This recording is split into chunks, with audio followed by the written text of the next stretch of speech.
expired, and I recognize the gentleman from Utah, Mr. Chaffetz. Thank you, Mr. Chairman, and thank you, Mr. Secretary. I was going to ask about the 18 phone calls you made to Rahm Emanuel, more than any other member of Congress, but we'll have to save that for another day.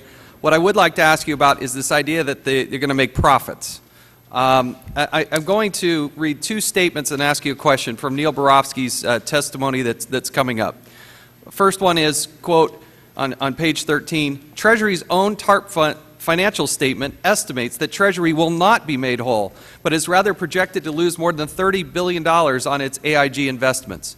Second quote later in the same paragraph, narrowly asserting that taxpayers will be, quote, made whole, end quote, on Maiden Lane 3, just one part of the AIG counterparty transactions, without mentioning the huge losses Treasury expects to suffer on other inextricably linked parts of the very same transactions, is simply unacceptable.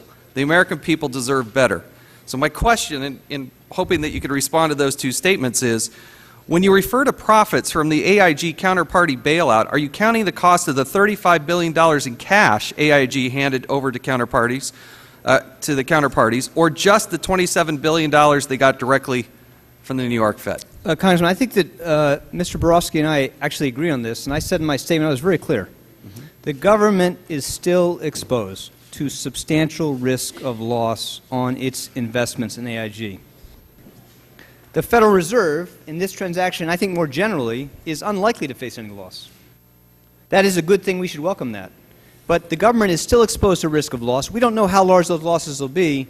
What we refer to is not a projection. It's just an estimate based on current market prices. But the really important thing, and I hope you will join us in this, is if we adopt this financial responsibility fee, the taxpayer will not bear a penny of the burden for sounds what we like did a tax to me. It doesn't under sound, the TARP. Sounds like a tax to me. And well, you can call it what you want, but what it is a simple I call it principle. a tax, and I wish you would too. I'd call it what it is. Well, you know, again, in the law that Congress passed authorizing these actions, Congress required the Secretary of the Treasury to propose a way to make sure taxpayers are held harmless.